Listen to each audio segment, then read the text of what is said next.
from West Virginia Public Broadcasting. Support for the following is provided by the West Virginia Department of Education and West Virginia Public Broadcasting.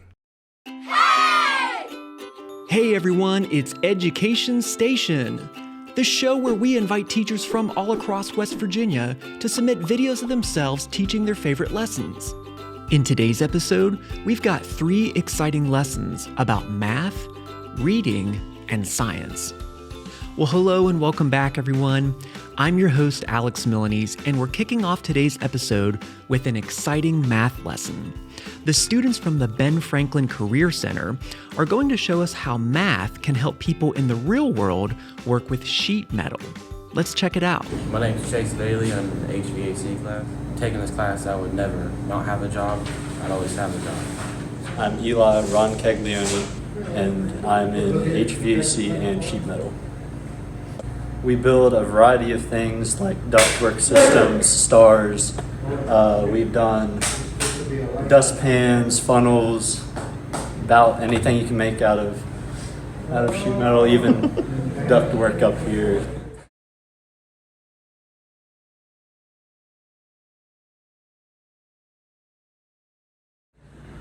What is a star?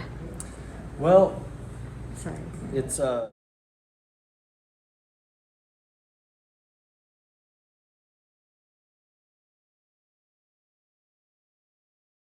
students should. It teaches you a lot to what like math skills and just general knowledge about sheet metal work and HVAC technical work. Dalton Lacey and sheet metal. Built duct work. Anything. I picked this class because my brother actually came here a few years ago, and I saw how successful he was with the job and HVAC altogether, and I just thought that I could do as well as he was. Is it important to be able to follow directions? Yeah, it's important to be able to follow directions because if, say the measurement was 6 inches and you were off by an inch, and it's 5 inches, it would be completely messed up. It wouldn't even be able to go together at that point. So being exact is really important in HVAC. Okay. So can you tell us about the beginning of the process? How did you get started? We start with this template that shows us the duct on paper, and it shows all the measurements for it. And we basically just take the measurements on this paper and put them on the sheet metal, and from there we'll just completely copy this onto the sheet metal. Okay, hold it up. Let's see what it looks like. It looks like this. Turn it.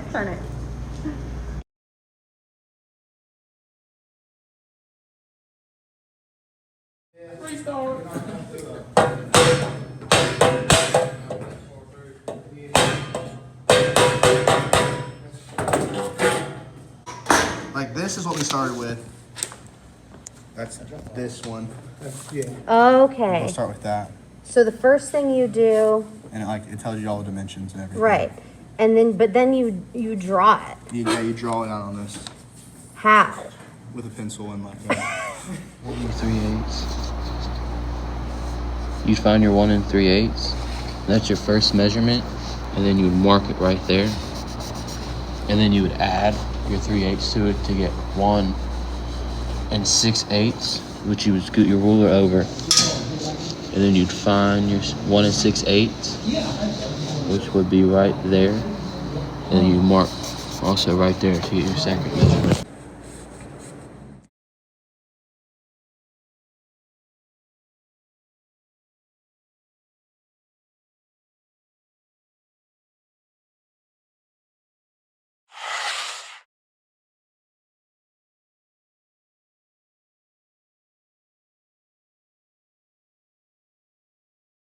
Then once you get your 1 6/8, you'd add your 5/8 to it, and then you get 2 3/8, and then you mark it on the paper down here to get your 2 3/8.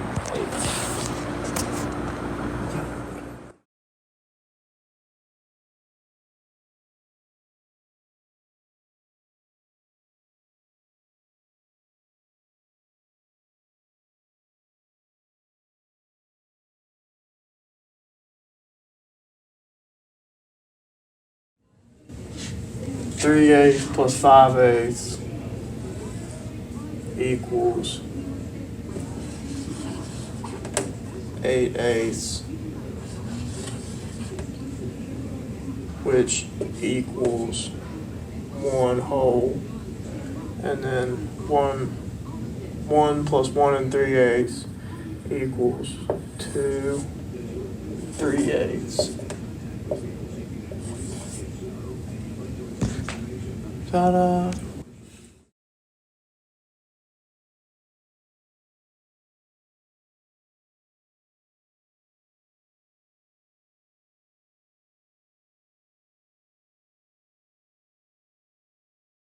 In your drawings, the bottom center drawing, that's your first drawing you make to get the whole thing laid out.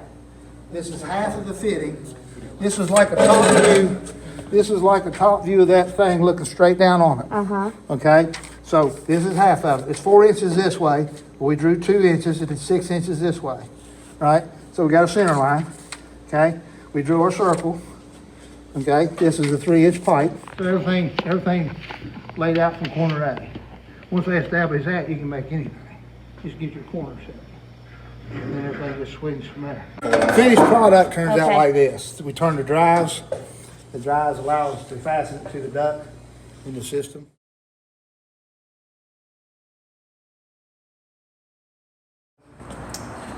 This is a hanging candle lantern. There's a lot from a surface perspective. You wouldn't see shapes like this one that is actually incorporated under the under the top part here, right, as you can see. It's a kind of a hexagon shape and hexagonal prism, and on top of that you have this type of hexagon pyramid type deal on top of it. Well, the pattern, as you can see here, kind of takes that same hex form at the bottom. When you unfold this, you can see that it kind of fans out to be slightly the same shape. Awesome. Fold the other one too. And then also with this piece, if I can get it out, it would be laid out kind of like this with 6 different panels that you draw out, and you would break them or fold them to where they'd make this shape here.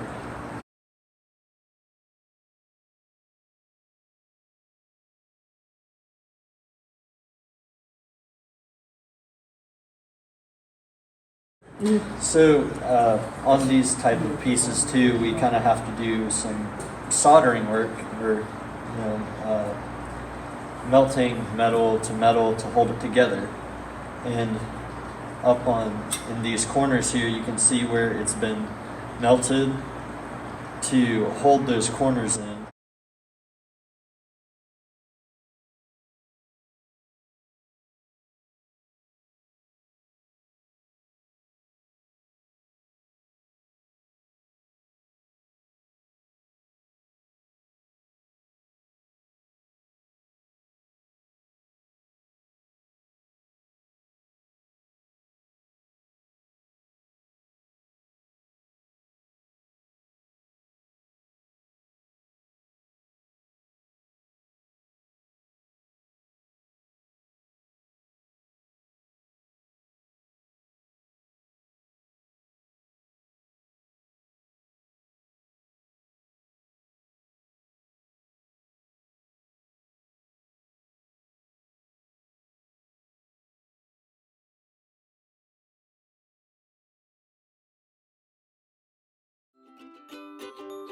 All right, a big thank you goes out to the students from the Ben Franklin Career Center for that video. All right, next up, Mrs. Milanese is going to read us a silly story about a cow who wants to be a deep sea diver. Let's check it out. Hello everyone, my name is Alicia Milanese. and today I'm going to be reading you a story. I found this story on an app called Epic. Epic is a free app that you can download onto a phone, tablet, or iPad, and there are tons of stories to choose from. I chose a really cool one for us today, so let's check it out. Today's story is called Ruby Moo's Deep Sea Adventure. It's written by Isabel Atherton, and it's illustrated by Bethany Straker. Ruby Moo was bored being part of the herd. She didn't belong. While the other cows made yogurt, cheese, and milk, Ruby Moo dreamed of exciting things. She wanted to be the first cow in space, to scale a snowy mountain, and to explore Aztec ruins. But more than anything, she wanted to be the first cow deep-sea diver. Staring down into the water trough, Ruby Moo would imagine herself in a diver's helmet, battling against the terrible giant squid. She let out a snort. Would she ever see the sea? Ruby Moo was losing her mind in the tiny field. A plan began to form. She would escape. Quietly, she snuck into the dairy van, knowing that it went to the seaside. It wasn't long before the van arrived, and Ruby Moo was able to sneak out. After being in the dark van, it took a while for Ruby Moo's eyes to adjust. But when they did, she saw a beautiful sight, a pebbly beach and the sea, blue, inviting, and whispering of adventures. She snuck over to the diving hut. Now, Ruby Moo wasn't one to steal things, so she decided to just borrow a diving helmet for the day.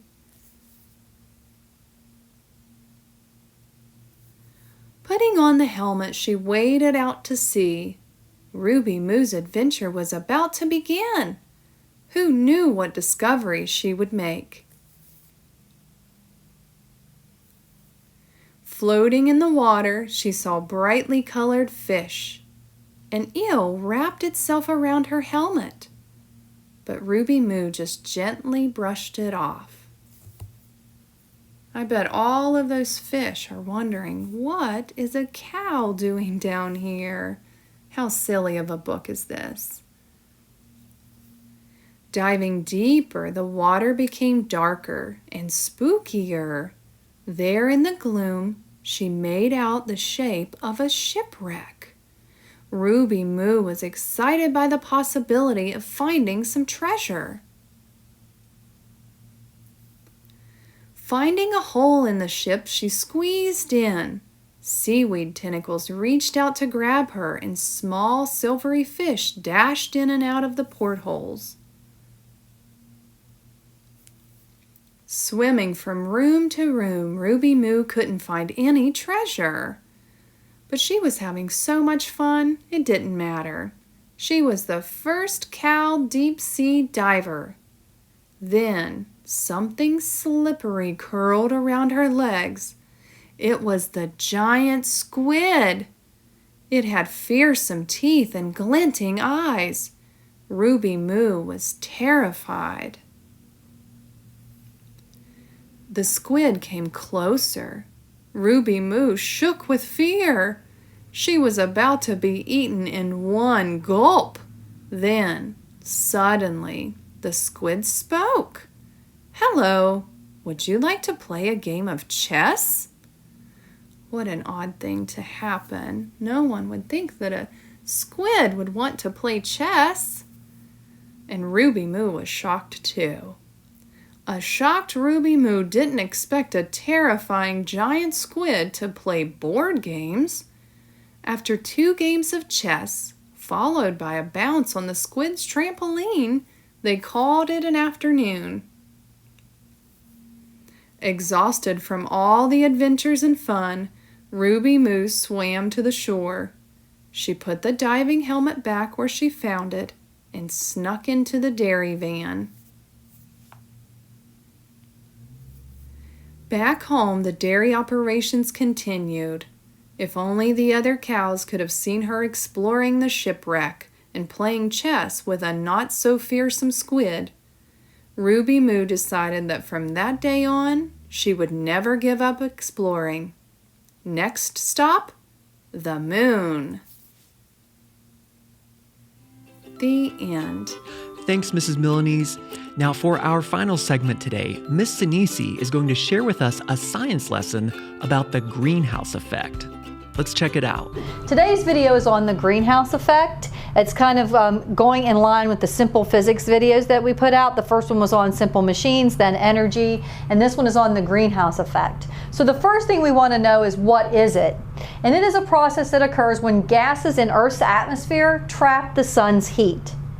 This process makes Earth much warmer than it would be without an atmosphere. So I kind of drew you the picture here. Here's our greenhouse, and this is how it works, just like a greenhouse would work. The greenhouse is this building. It has glass on the ceiling and glass on the sides and plants here, right? That's how we grow plants sometimes in the winter around here if it's too cold. The greenhouse will stay warm inside during the winter months because when the sun's rays come down through that glass, they heat up the air in here. Some of them are reflected back, but most of the air here will stay warm. So during the day, the sun shines in the greenhouse and the plants and the air inside stay warm. But then at night, hold on for just a second. During the night, when it's colder, the greenhouse is still warm because those glass walls of the greenhouse will trap in that sun's heat. So we can grow things year-round. The greenhouse effect works the same way, just on a larger scale. Here's the Earth, and here's Earth's atmosphere, and there is the sun, right? We have all of these gases out here in Earth's atmosphere up above us, right? And then one of the major ones is called carbon dioxide, that's CO2. And what they do is they will trap that heat in the atmosphere just like that glass roof did on the greenhouse. So the sun's rays come in, the Earth absorbs some, a lot of them, the atmosphere absorbs some are reflected back, but it heats up the Earth, right? Those are called greenhouse gases, those ones in the atmosphere here. In the day, the sun shines through the atmosphere and the Earth heats up. And then at night, here's Earth's surface, right? And it cools, and as it cools, it releases that heat back into the air. But if that heat can't get back out of the atmosphere, it stays here, causing it to be warm, right? Those greenhouse gases are out here, and we're going to look at what they are here in a minute, but they trap that sun's heat, so they can't leave the Earth, right? So it's warming up the Earth. So what is the human impact on the greenhouse effect? What we do is we burn what are called fossil fuels. Fossil fuels are coal, oil, and what they do is they put more carbon dioxide in the air because these fossils are made of carbon, right? When you die and your skeleton's left, most of that is carbon. So all of these little fossils of creatures that were here tens of thousands of years ago or are dead are down into the Earth, and they're in the form of oil and coal, right? So when we burn that, it releases heat, yes, but it also releases that carbon back up into the atmosphere. Too much of those greenhouse gases, what they do is they cause the Earth to trap more and more heat, so the Earth gets warmer and warmer. What reduces the greenhouse effect? Just like that greenhouse, our Earth is full of plants. Remember those plants that were in the greenhouse? So when heat from the sun, energy from the sun comes down to Earth, all of those plants are photosynthesizing, right? They're taking in CO2, which is what we breathe out, our carbon dioxide, and then they release oxygen into the atmosphere through photosynthesis. Also, the ocean absorbs a lot of that excess CO2 in the air. Unfortunately, as it absorbs more and more of that CO2 levels in the ocean waters, it changes that water and makes it more acidic, which is not a good thing. That's called ocean acidification, right? We don't want the ocean to be more acidic because what it does is it damages some of the animals and the organisms that live there. The more acidic the water can become, the more harmful those ocean dwellers like shellfish, like a crab and a clam and a lobster. And what's coral? If you've ever seen coral, that's that real pretty stuff that looks like it has little holes in it. They're little animals that live in those little holes. And as the ocean warms from those too many greenhouse gases, right, in the atmosphere, these little organisms, they die.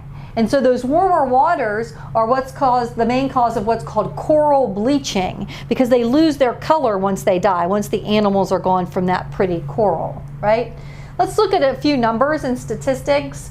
30% of the solar energy that reaches our world is reflected back into space. So we have 100% of the sunlight coming down, 30% of that's going to go back out into outer space. Although that leaves us with about 70% that passes through our atmosphere to the Earth's surface, right? It comes all the way down. It's absorbed by the oceans and the atmosphere, and that's going to heat up the planet. This heat is radiated back up in the form of what's called invisible infrared light, right? Like those night goggles, you ever see people put those on and they look and they can see blue or green, whatever the warmth is? That's infrared. It's radiating that heat. About 90% of that gets absorbed by the atmospheric gases and redirected back toward the Earth, causing further warming. So 90% of this 70% is going to stay here. It's not going to get back up and released back out into our atmosphere. For the most part, in the past 800,000 years, the concentration of greenhouse gases in our atmosphere was about 200 to 280 parts per million. That's just how they number these things, right? But in this past 100 years, or the past century, the concentration has jumped to more than 400 parts per million. And that's driven by human activities, and we're going to look at those activities in a moment. Right? We're going to look at burning fossil fuels, which we talked about, and how that's done, and also this process of deforestation. When we start going around and cutting down the trees, we're getting rid of plants. Remember, we talked about those plants. Those plants were absorbing the carbon dioxide and releasing oxygen. Well, now if we get rid of the plants and we get rid of the forests, we're not absorbing that carbon dioxide. So here are our 5 greenhouse gases. We've talked a lot about carbon dioxide. 76% of global emissions are carbon dioxide. Another one is methane. That's CH4. And this methane is more potent in terms of being a greenhouse gas, right? It does more damage, but it's not as high of a percentage. And then those gases remain long after we're gone sometimes. So we have nitrous oxide, N2O, and that remains in the atmosphere for more than 100 years. So just what's being emitted now will be here 100 years from now.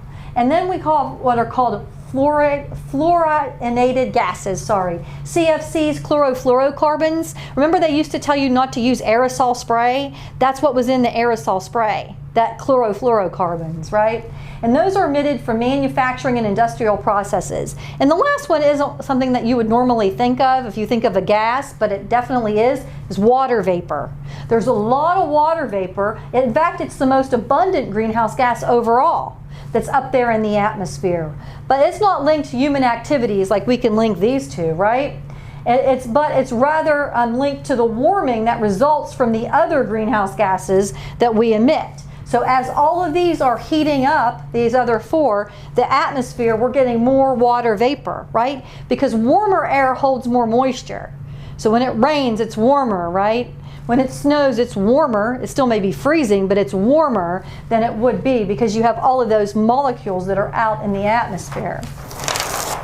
Water vapor absorbs more heat, which I just told you, and that induces that greater warming, which perpetuates a positive feedback loop. And we looked at those a long time ago. So the warmer it gets, the more that occurs. The warmer it gets, the more that occurs. That's a positive feedback loop.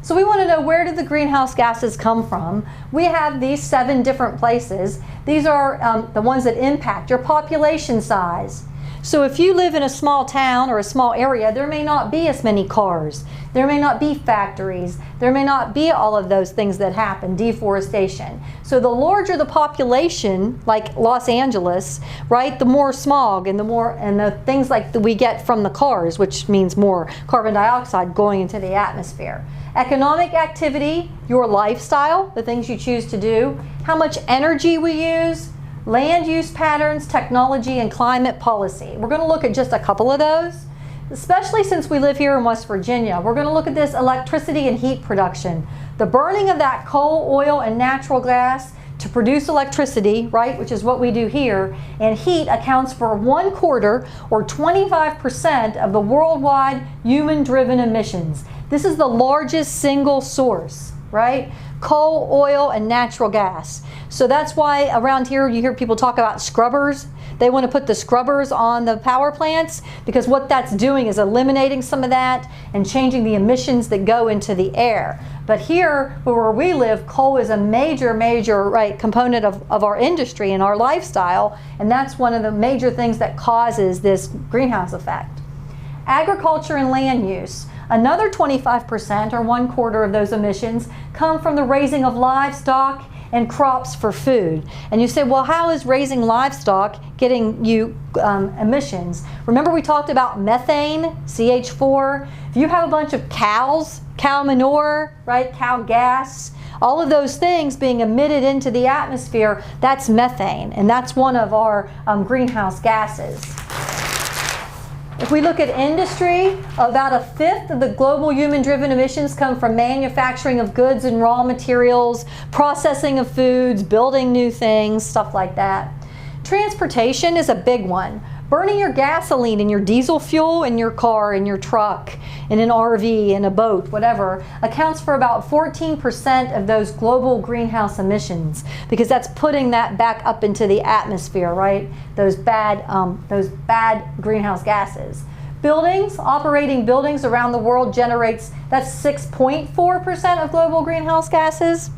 You wouldn't think it's just a negligible amount, but still it contributes. So what are the consequences of the greenhouse effect, right? We're doing all these things and we oftentimes don't pay attention to what we're doing.